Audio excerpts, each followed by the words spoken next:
Welcome to the Skeptic Zone, the podcast from Australia for science and reason.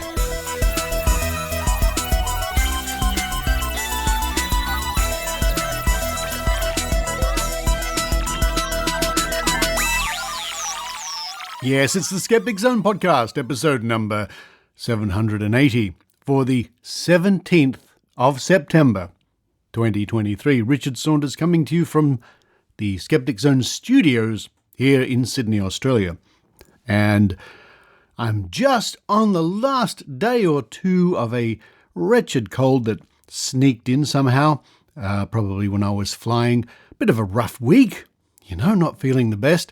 And if you hear in today's episode I do sound a little bit under the weather, then I hope you will forgive that. Coming up on this week's show, you can count on Adrienne. And I certainly do. I count on Adrienne. Adrienne Hill went to Salem, Massachusetts. Had a look around. As we say in Australia, she had a bit of a sticky beak. A sticky beak. There's the Australian phrase for the week. You can Google that. And she was very interested to see the supernatural, paranormal goings-on in Salem, Massachusetts. A fascinating virtual tour with Adrienne, concentrating on the infamous witch trials. I certainly learnt a lot by listening to Adrienne's report this week. A visit to Salem, Massachusetts with Adrienne Hill. Following that, it's Rob Palmer, the well-known skeptic, talking about mass hysteria and the Havana Syndrome. This is the strange claims that US military and government personnel, I guess that's the same sort of thing, were adversely affected by sonic weapons in Havana, in Cuba, and other places around the world.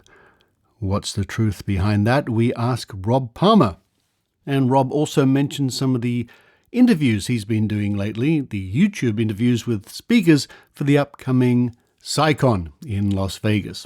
Then at the end of the show, it's back to the Trove archives where we wait very patiently for the return of Christ any minute now. Now, making the news in the last week, we saw the Mexican aliens, the little figures presented to a Congress session, I think it was, in Mexico, and these were pretty soon called out as being very crude and comical hoaxes. But it did make a lot of media attention, and there's been a lot of media attention lately to do with aliens and the paranormal and UFOs. Oh yes, UFOs, which reminds me, if you haven't seen the UFO movie they don't want you to see because they don't want you to see it, I encourage you to see it. Head for the UFO.movie. It's simply one of the best factual documentaries about UFO, well, the UFO phenomena of the last century or so, presented by Brian Dunning. And I noticed that movie's been getting a lot of positive reviews. Ah, yes, the 17th of September. If it's your birthday today, whether you're in this realm, this dimension, or maybe you're in the magical fairyland of the internet, who knows? A very special happy birthday to you. But now it's time for me to run downstairs. Chicken soup, more chicken soup, and then some chicken soup to get rid of the last bit of this cold. While I do that, I hope you enjoy the Skeptic Zone.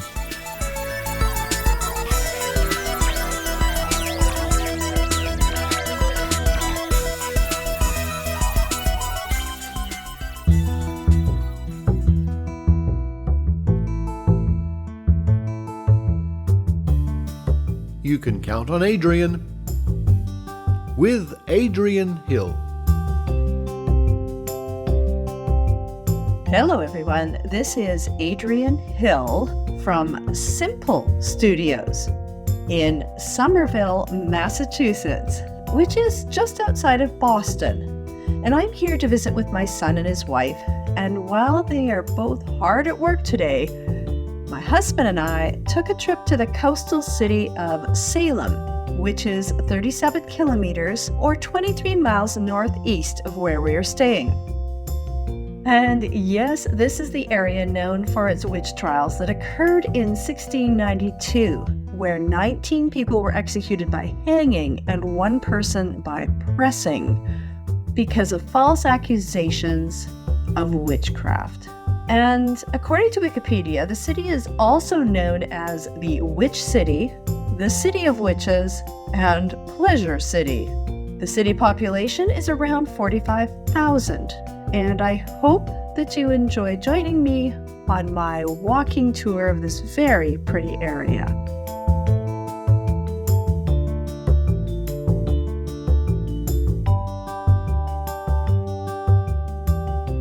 And one of the first things that I noticed is that there were a lot of psychic and magic shops.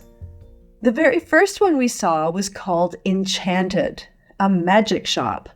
And inside were crystals, jewelry, incense, candles, books, and a whole lot more. And then in big print it said, psychic readings, tarot palmistry, crystal scrying. Now, I'd never heard of scrying before. And mediumship. And next was a bookstore with some pretty fun titles in the window, with my favorite being Jin Austen, not Jane Austen, Jin Austen, Gin. And that was a book about 50 cocktails. So it was pretty clever.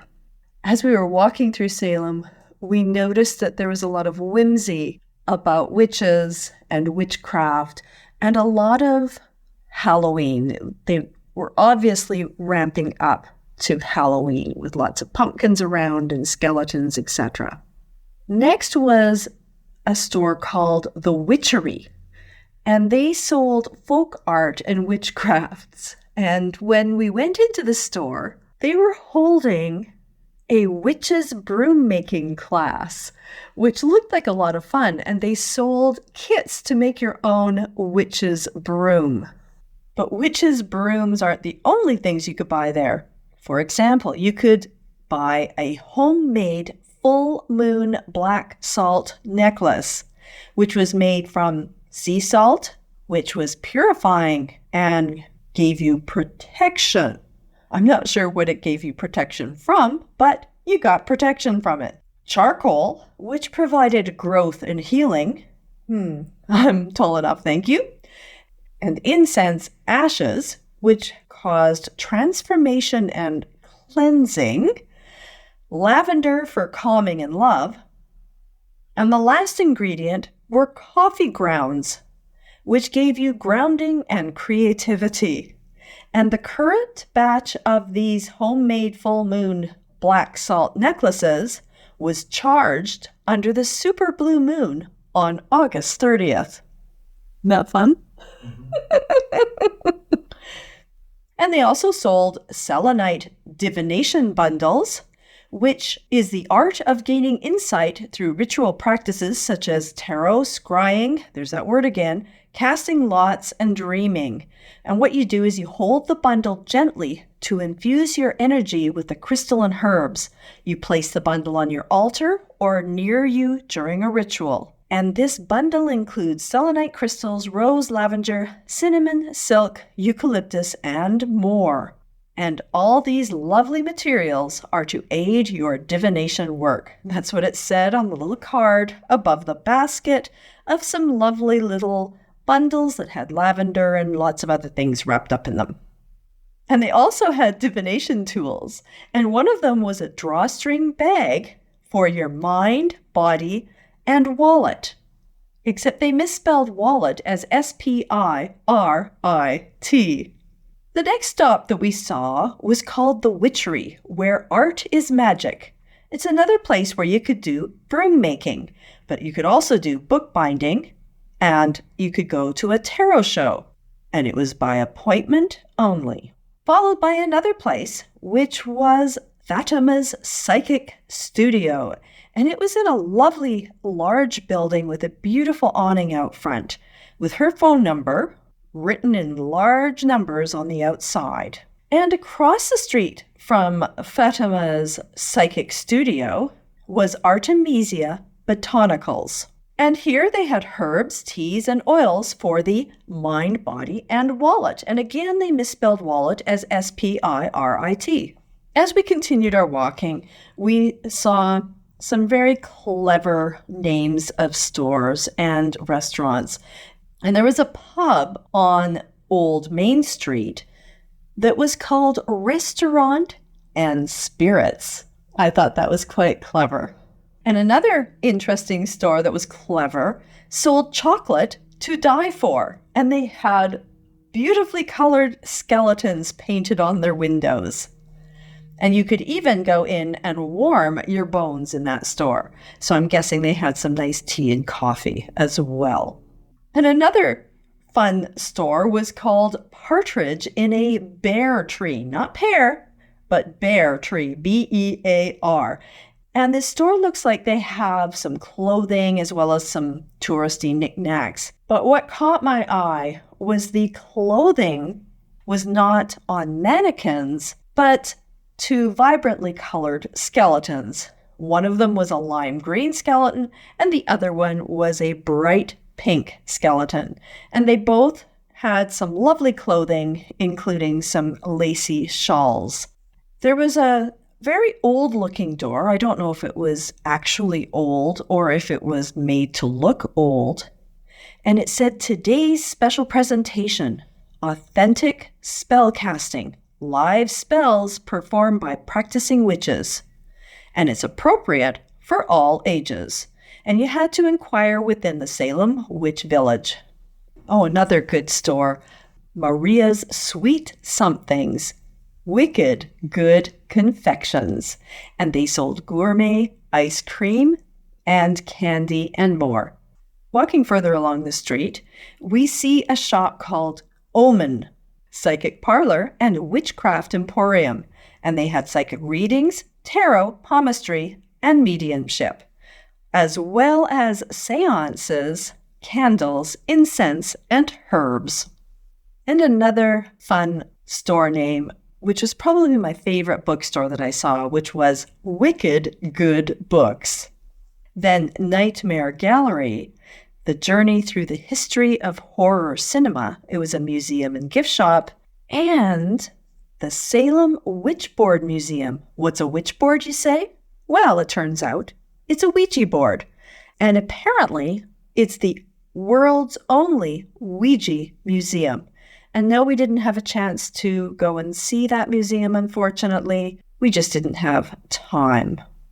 Of course, we saw signs for ghost tours, lots of ghost tours that happen, as well as many more magic shops, such as the New England Magic, a shop and school of witchcraft and wizardry. And it was kind of interesting that on the placard, there's the public relations person whose name is Pumpkin Thomas. Of course, there had to be a resident black cat, and it was just sitting on a windowsill watching us all go by outside of one of the many shops along the street. And it did not cross my path.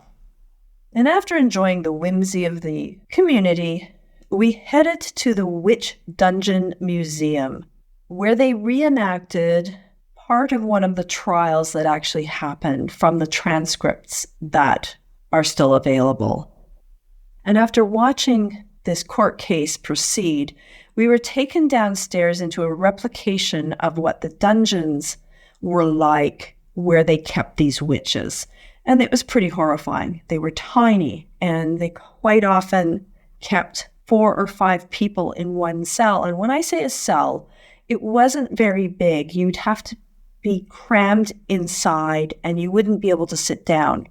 It was that tight. It was quite horrifying and very sobering. And after going through that, we went into the gift store because, of course, all good museums have gift stores.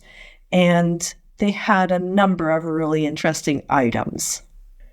There is the palmistry hand kit, complete with instruction booklets, so you can read somebody's palm. There was a chakra guide, a tarot guide, and numerology guide.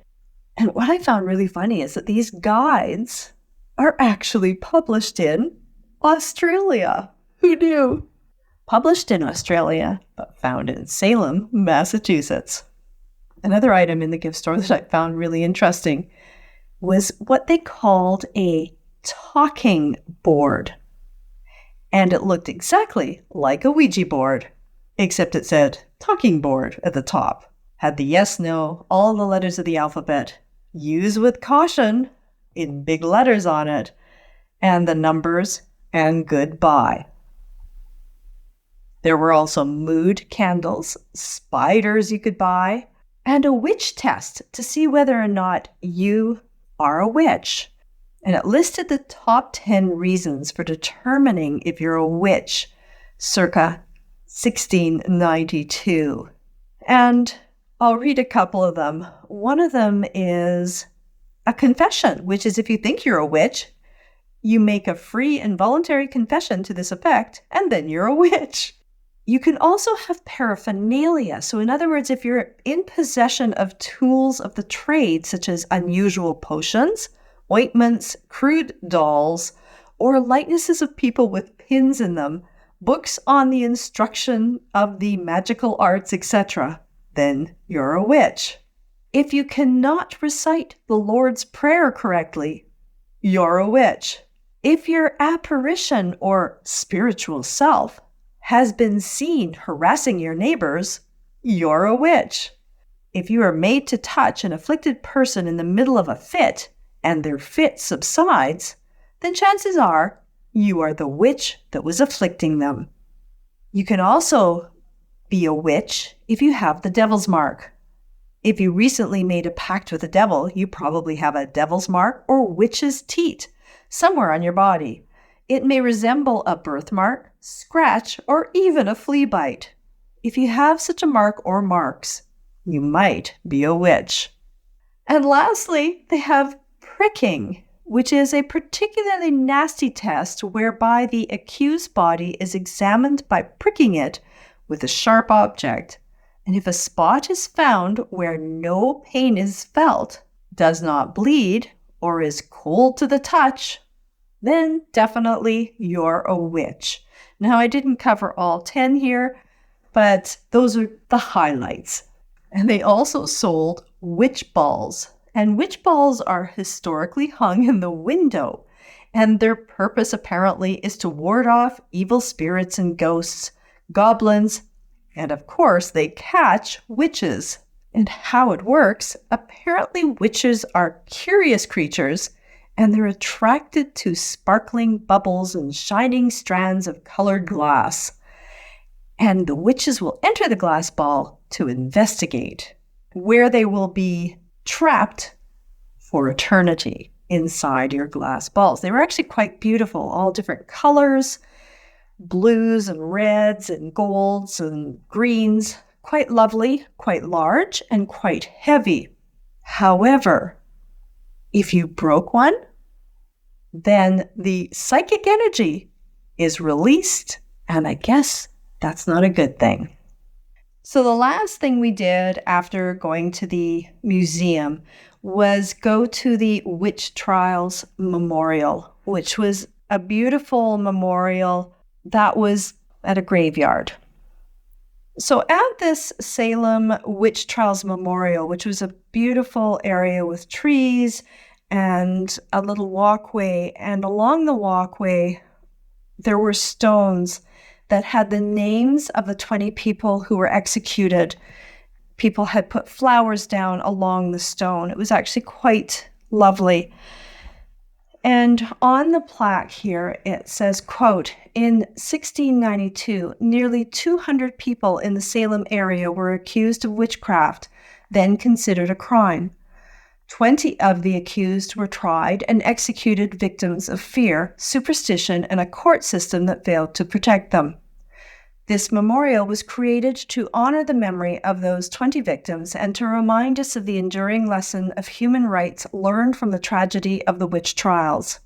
It was designed by architect Jim Cutler and artist Maggie Smith and dedicated in 1992 by Eli Wiesel, end quote. And it does go on to say some more, and it does list all the names of the victims of the Salem witch trials. It was a very somber way to end the day.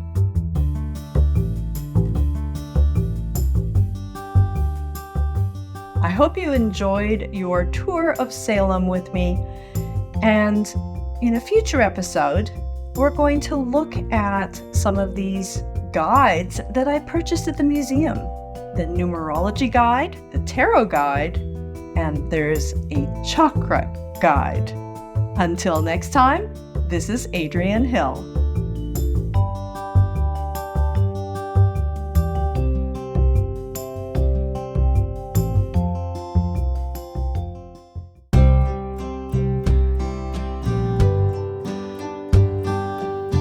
ただいま聞いていただいているポッドキャストはオーストラリアから The Skeptic Zone という科学と論理のポッドキャストです。英語は世界中で数ある言葉の一つですが、このポッドキャストはいろいろな国の言葉で紹介します。www.skepticzone.tv を調べてホームページの下までにスクロールすると折り紙のピガサスという翼のある豚を工夫したリッチャード・ソーンダースのオリジナルの折り紙のポスターをダウンロードをすることができます。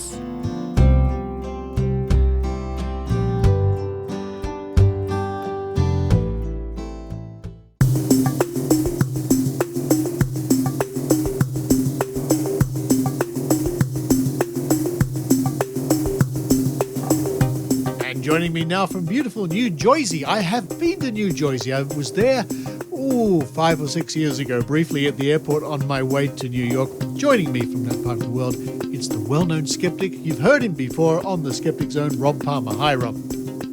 Greetings down under and everywhere else in the world that the Skeptic Zone is listened to. Thank you. We were speaking not too long ago. You and I had a great chat about UFOs. Can you believe it? Can you believe it? Just a couple of days ago in the news, we have at last the evidence is here. We have Mexico, that evidence? Yes. Indisputable photos. I mean, I was gobsmacked when I saw it because it was comical. And I thought, hang on, they're presenting this in some sort of official forum with a straight face. It's Well, my opinion on this, by the way, we just came off a trivia game with Susan Gerbich's Weekly Trivia, and our team name was something to do with it. It was, let's see, Mexican Mummies from Outer Space. That was the team name. Yeah, it's like my hypothesis on this is that the Mexican who came up with this, who, by the way, people have looked into him and he's been yelling about aliens and UFOs for decades. That he was feeling put out by David Grush and what yes. He got in front of the U.S. Congress and said these same kind of things, and he said, I have to outdo him because he didn't provide any evidence. So I'm going to give you these photos of these little alien mummies. There you go. Proof. We have been visited. Yes, we can laugh and we will. People say, you skeptics, you just laugh and scoff at things. Well, sometimes what choice do we have, Don't you have to? Let's talk about these photos of these mummies. Google it, people. It's like, first off, there's no size reference, right? It could be a 6-inch doll, or it could be they're in a little, you don't know how big they are. You don't, but I've seen how big they are, and they're barely 30 centimeters. I'm just holding up a ruler at the moment. They're about 30 or 40 centimeters. They're tiny. So that's like 2 feet, less than 2 feet or something. Yeah, they're not. I don't get big. centimeters. I'm an American, but You're an American. 18 inches maybe. They're not big. We're not talking about substantial aliens.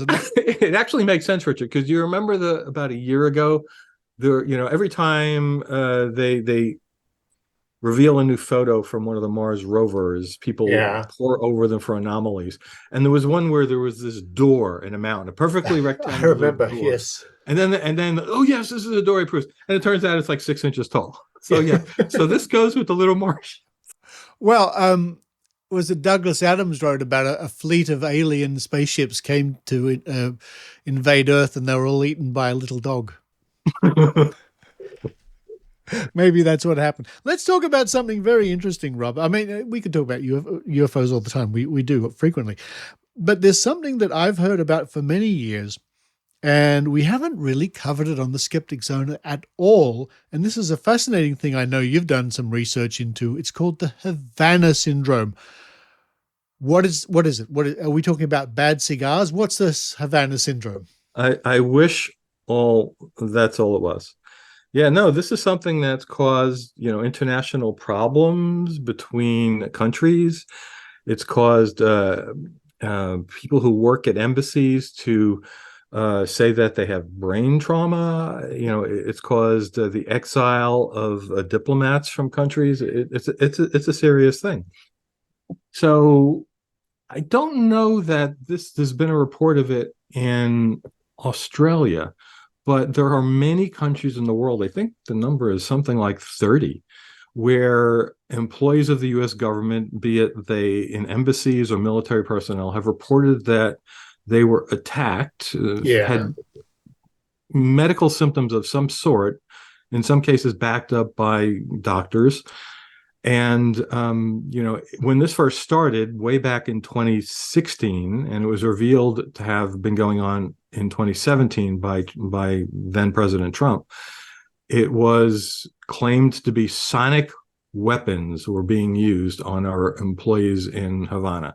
So It started in Havana, and then over the years since, it spread all across the world, maybe not Australia.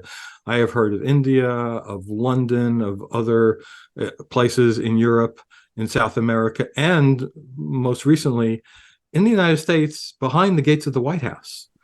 So, there was a 60 Minutes report done, I think it was about a year ago, totally credulous. There was not a skeptic to be found on this 20 minutes or so of their segment on the Havana Syndrome, saying that people on the White House grounds were attacked. No one is safe, not even the president. And yet, this was years after there were scientists saying sonic weapons can't do this. In fact, microwave weapons can't do this, which was the second thing that they started to say it was after sonic weapons were dismissed by physicists, that this is not a possibility by the laws of physics. There was a very good book written called Havana Syndrome, talking about what this really was by Robert Bartholomew or Robert Balow, explaining it. And that was 2 years before the 60 Minutes report, which was still saying we have no explanation for this other than we've been attacked behind the gates of the White House. So sad state of affairs. Why do people think this is a thing at all? Well, because the medical establishment, which was part of the medical establishment, I'll say, people were hired by the U.S. government to look at the members of their staff who were complaining of medical problems and to try to define what was going on. And in fact, the reports that were issued in the Journal of the American Medical Association, JAMA, which is a prestigious medical journal, the group of people who were on this team said, yes, they actually have brain abnormalities. People had brain differences. They were put in an MRI machine. And yet, other groups of scientists looked at the reports and said, no, this is full of methodological flaws. You're doing pseudoscience here, not science. And yet, again, because the media likes the clickbait stuff, that didn't get reported as much. It was brain abnormalities of U.S. diplomats, more people hit in London with white tract changes in their brains, hearing loss. And then you look at the details of that as like, all right, they looked at a bunch of people who said they had hearing loss. A lot of the people were elderly. Their hearing had been going for many years. And all of that was kind of ignored. It's like, well, all of a sudden they have hearing loss. No, it wasn't all of a sudden. And the changes in the brain which were reported, my recollection of the scientific data on that was, if they had done a study of just your average people, they would find the same kind of changes in their brain. And this was ignored by the scientists who put these reports together. So the government wanted to believe it. This was Trump's government. He was very upset that the previous administration had made improvements in the relationship with Cuba, and he got that turned around and reversed immediately because of this.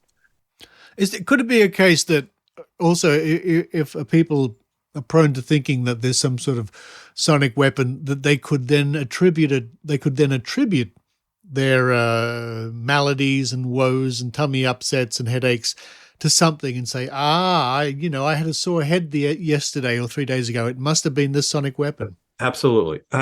People were alerted at some point to tell the government if they had any kind of ailments. And, if you've heard a strange sound, why a sound? But that's why it was called sonic initially, because some people who were having tinnitus or headaches were saying, oh, yeah, I heard a strange sound right before this happened. And then a year later, it took a long time, insect scientists, entomologists, that's called entomologists. Entomologists. Okay. Entomologists looked at it, listened to the recordings, and said, oh, that's the sound of the crickets that are populating in that area. So you might have heard that sound before and never thought twice of it, but now you've been told by your management that there's a strange sonic weapon going on. If you hear a sound and you're feeling it, this is it's funny, but this is what happened. So you partly got it right too. It's if you have people have ailments of all sorts. In fact, I had a friend who just was 2 months ago. He was just sitting in his house, felt all foggy, felt like he couldn't talk, was rushed to the hospital, did all the best tests modern American medicine could do, and they could not find what was wrong with him. And he recovered. Wasn't a stroke. There was no evidence of the normal kinds of things, a TMI. And if he was a diplomat, that would have been an attack by a sonic or microwave weapon. Yeah. Yeah, people get tinnitus. This was another common thing, and a lot of people have tinnitus, and that was listed as a symptom of what would happen if you're hit with one of these weapons. And it went on for so many years. Finally, just about 3 months ago, the U.S. government came out with its report.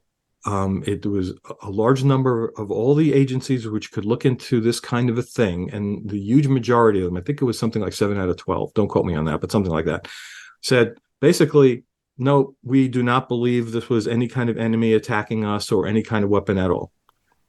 Yeah, it always struck me as being a bit strange, and it didn't meet what we call the pub test. It didn't pass the common sense test, and there was lots of red flags about it. And I guess if it was a real thing, it would be used, frequently on battlefields. Right. That was one thing that came up. If they have weapons like this, how come they're not being used we were blaming Russia. Well, hey, they just invaded Ukraine. Why aren't, the people in Ukraine being hit by these weapons? Yeah. No, they're hit by weapons we understand. Yeah, yeah. So I mentioned Trump, and I don't want to just blame his administration totally, although his is what started it off. But the current administration, the Biden administration, signed a law called the Helping American Victims of Afflicted by Neurological Attacks Act. And that acronym is Havana, Helping American Victims Afflicted by Neurological Attacks. That was passed unanimously in the House and the Senate and signed by Joe Biden on October 8th, 2021. Are you making that up? I'm not making that up. That is, You can Google that. That is a U.S. law, the Havana Act, putting in concrete that there were neurological attacks against Americans. The country is in the very best of hands. Rob, that's all I can say. So I'm actually going to do a talk about this subject more generally than just Havana Syndrome. Havana Syndrome is one of the more famous, it's been going on since at least 2016. Yeah. But there are cases of this throughout history. And so in my talk, I'm going to talk about the other instances of this, which is basically mass psychogenic illness. It's also called mass hysteria. Yeah. And this happens all through U.S. history. There are cases going on now in Iran. And this has not made a lot of news, at least in America. I don't know about in Australia. There are protests because of the death of a woman in police custody. Yes, that did make quite big news here, yes. So there have been protests by mostly women and young girls through that country, and they're still ongoing. Well, in November of last year, so not that many months ago, people in a girls' school collapsed and got dizzy and said that they smelled something funny. And that has gone on for months to be 1,000 young girls have been poisoned in 100 schools across 100 cities in Iran. Right. Nobody has died. Yeah. People who go brought to the hospital, they get released. And, all the evidence here, again, is checking all the red flags of just mass psychogenic illness. I tell you what, Rob, you've fired a little memory neuron in me, and because we're on video, I'm going to flip this over. I'm showing you page 3 of the very first issue of the Skeptic magazine, the journal from Australian skeptics. Mass hysteria, yes. So if you're interested, Rob, that is, if you go to skeptics.com.au and click the journal button, you can download issue 1 of the Skeptic magazine, and there's an article right there on page 3 about mass hysteria. How about that? Fascinating. What a fascinating topic it is. Now, before we wrap it up, Rob, we've got a big meeting coming up in Las Vegas, the PsyCon meeting coming up at the end of October, towards the end of October. And you've been quite busy, I noticed online. You've been doing lots of interviews. So this year I have interviewed a bunch of names that might be familiar to people, including, especially in the United States, Paul Offit, who was all over television talking about the pandemic and vaccines because he's a virologist. G. Scott, Mick West, because of the UFO thing, he's going to be speaking about why is the U.S. government even investigating UFOs. Yeah. I got to interview a little-known person named Richard Dawkins. Uh-huh. And just the other day, people might also know, Bill Nye. Bill Nye, the science guy. Yes, I had the pleasure of meeting him in New Orleans, I think, and then again in Sydney. So where can people look at these interviews? Well, they can look at it by Googling Rob Palmer, my name, and Skeptical Inquirer. That is probably the easiest way to find it. I have a column called The Well-Known Skeptic. Yep. And in that, they have all of my video interviews with a lot of fascinating people, including people I have not even mentioned. Well, I'll certainly link to that in this week's show notes. Bill Nye, the science guy. Again, he's worth the price of admission alone. Rob Palmer, all the way from beautiful New Jersey. I'll go back there one day and we can hang out. Thank you once again. Thank you, Richard. Thanks for having me on again.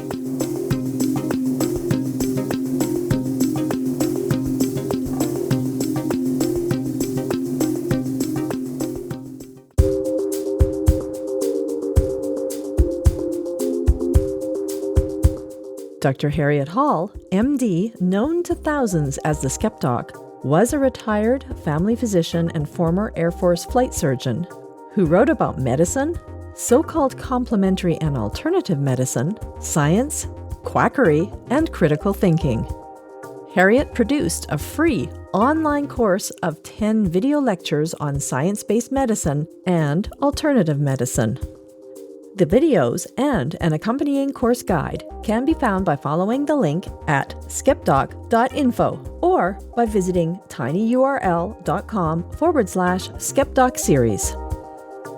Topics covered in the series are science-based medicine versus evidence-based medicine, what is CAM, chiropractic, acupuncture, homeopathy, naturopathy and herbal medicine, energy medicine, miscellaneous alternatives, pitfalls in research, and science-based medicine in the media and politics. Harriet covers each topic in a matter-of-fact, no-nonsense way that is sure to educate and entertain. Find it at tinyurl.com/skepdoc series.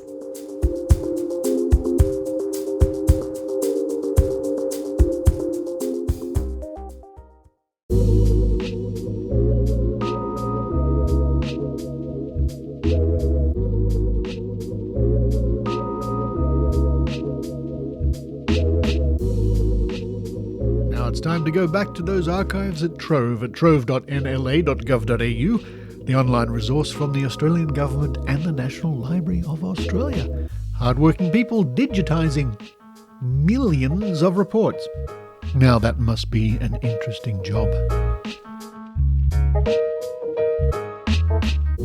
And today I thought we'd look at something which is to do in the line of predicting the future and prophecies and all that sort of thing, and something you don't hear so much anymore, but there are certainly many people around the world who are sitting back or sitting by or standing by waiting for this event to happen, and that is the return of Jesus Christ.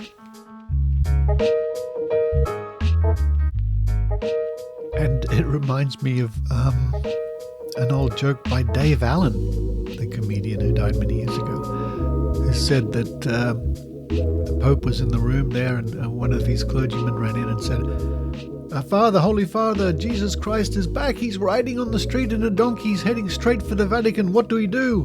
And the Pope said, look busy. Oh dear. So, the return of Christ, as mentioned in the pages of Australian newspapers. Let's go to the Cairns Post from Queensland, dated the 6th of August, 1951.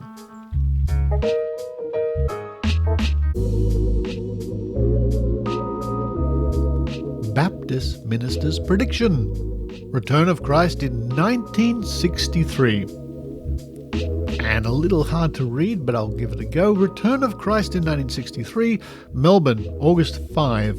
As Reverend C. Edgar Abbott interprets the Bible, Christ will return to earth again in 1963. But in the meantime, the world would have been through 2 more world wars. The first, he predicts, will be in 1954.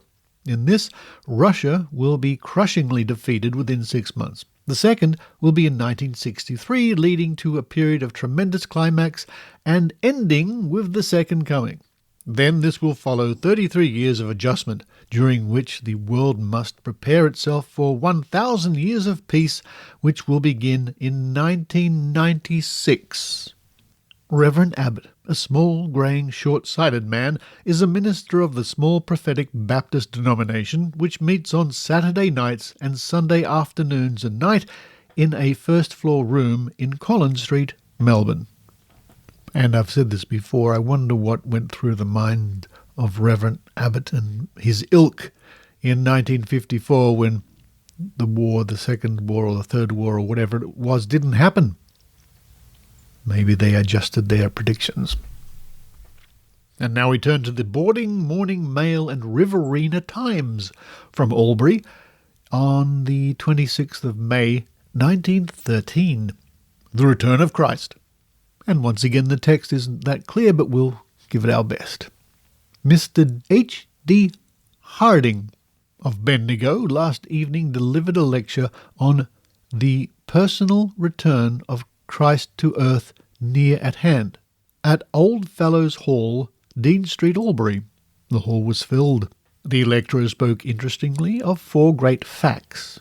The salient points of his address, namely, that the Bible was a collection of books written by prophets inspired of God, and were all true, that Jesus had been on earth 1,900 years ago, and that at the time he ascended to heaven, 2 angels said to men of Galilee that the same Jesus would return, that the land of Palestine had been trodden down by Gentiles, as prophetically told, and that the Jews were flocking back there in large numbers, that the Jews were a people distant from the nations of the world, God's own chosen people, and that Jesus would return to earth to restore the kingdom of Israel. The speaker, in support of his assertions, quoted passages from the Bible and said to give any date it was believed likely Jesus Christ would return to earth would be very presumptuous, as no date was given in the Bible. Many Bible students and writers had predicted dates, but in their attempts to be wiser than what was written, they had utterly failed. The signs of the time, however, were pointing nearer to the return of Christ, and if his return was viewed from the aspect of the lapse of time after death until his coming was but a moment, then the second coming to earth of Jesus Christ was very near at hand. The lecturer concluded by contrasting the ultimate happenings of the righteous and unrighteous. It was announced that a lecturer from Melbourne would speak on similar subjects next Sunday and Monday evening at the Albury Town Hall. Now, as we bounce around the 20th century, we land in the year 1939. It's like we have a time machine, isn't it? On the 21st of February, from the Goulburn Evening Penny Post. What a great name for a newspaper. I imagine it cost a penny. Predicts Christ's return. The earth will become absolutely desolate at the beginning of the millennium, declared Pastor Parker, speaking at the Broadway Theatre last night. He was speaking on the subject, 1,000 years of peace or desolation, which? And that's W-H-I-C-H, not W-I-T-C-H. Many, he said, hoped for a second chance of salvation during the 1,000 years of the millennium. They would be greatly disappointed, for the Bible did not teach that at all. Not one single human being would be alive on earth at that time. The devil and his angels would be chained on the earth, but they would be the world's only inhabitants.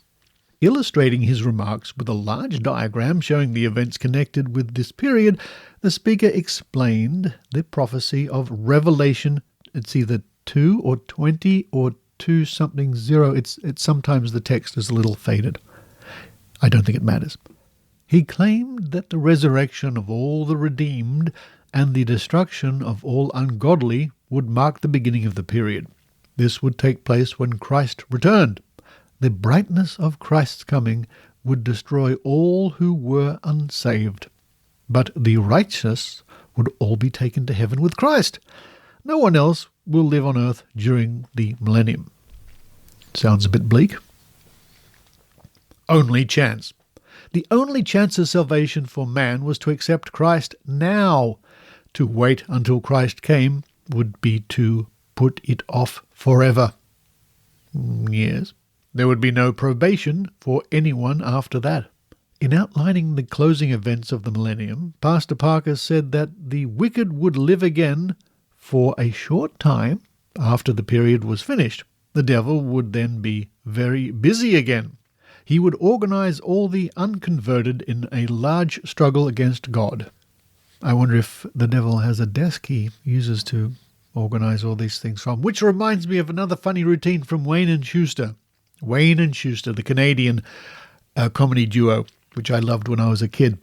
And there was a great scene where Schuster is playing the part of the devil, and he's sitting at his desk, and he picks up a cigar and he pats his chest and looking in the drawers for a match.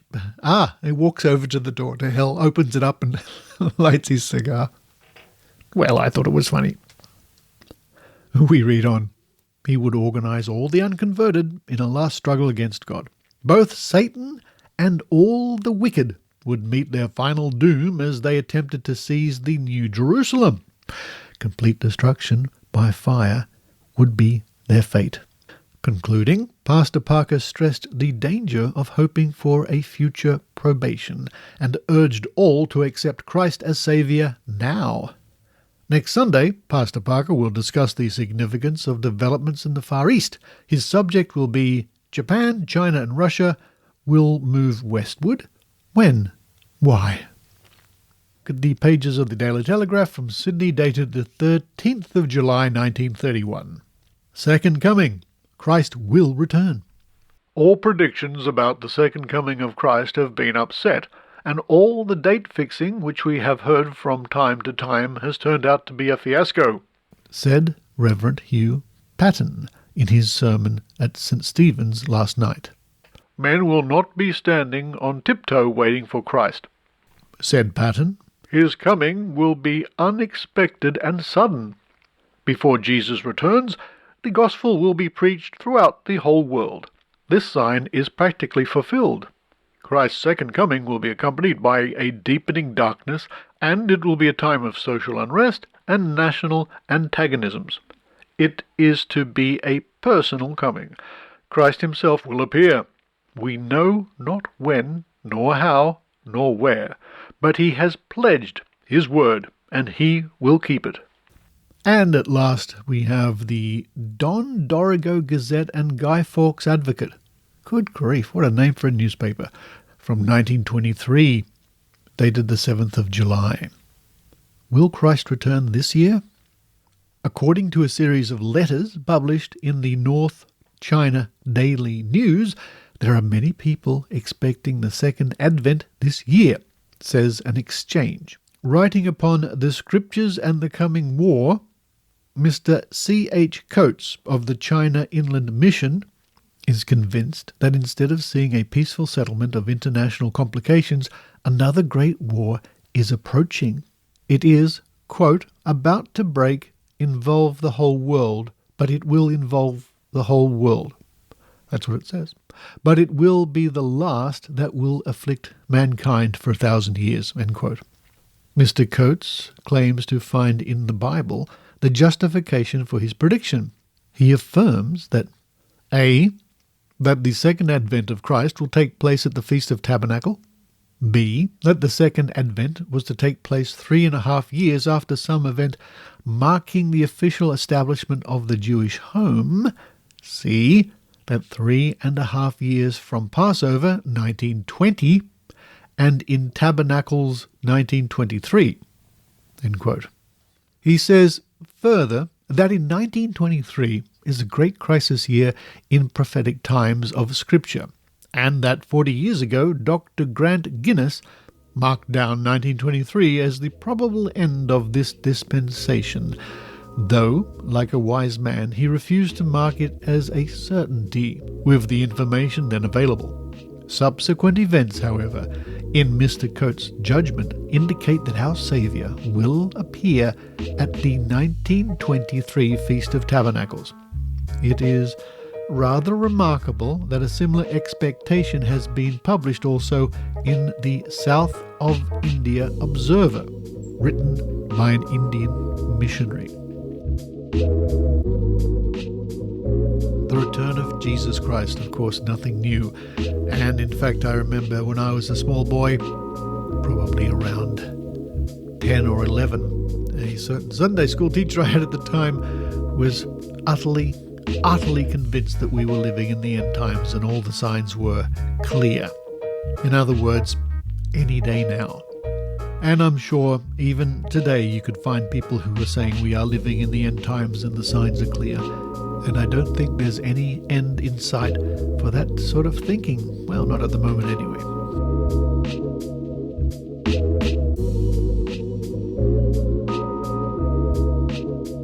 But you can read all about the return of Christ or the return of your favorite TV show or whatever you want to return to by looking at Trove in the pages of Trove at trove.nla.gov.au because, of course, you never know what you might find.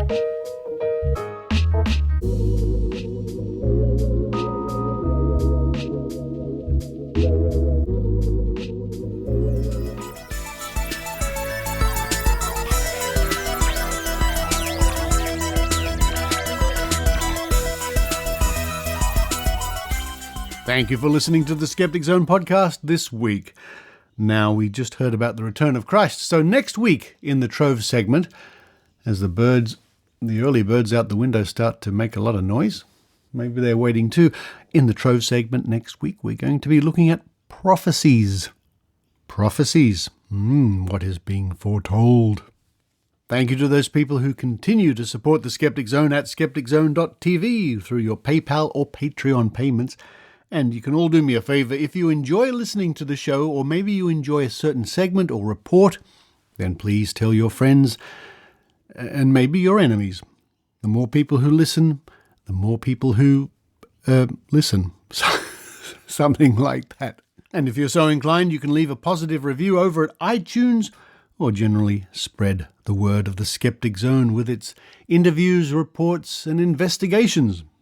But for this week, and hopefully I will be on top form by next week. This cold would have worked its way out. This is Richard Saunders signing off from Sydney, Australia.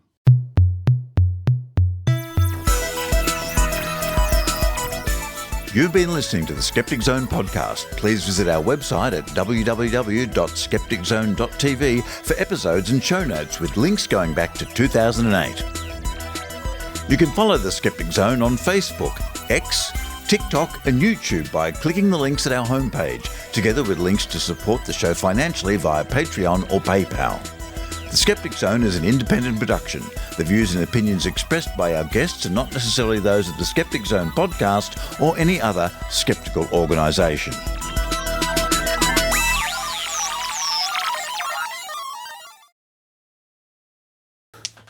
Okay, the people who listen after the music for the Easter egg. This is the dice game where we roll a die.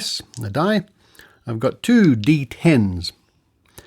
I'll roll one of them. Which one? The black one or the white one? I think I'll go for the white one. It's got red numerals. Looks very nice. I'm going to roll it 3 times. And you use your psychic magic powers and predict what numbers will come up. I'll play along with you. I'm going to predict... I tell you what, this is episode number 780. So I'm going to predict 7, then 8, then 10. Let's see how we go. The first number is 9. Well, I didn't get that right. Here comes the second one. Here it comes. 4. Not a good track record so far. Last number. 7. Well, I got the 7, just in the wrong spot. And to round things off, I'll roll both dice together. And that will give us a number from 1 to 100. Here we go. 40. The last number is 40.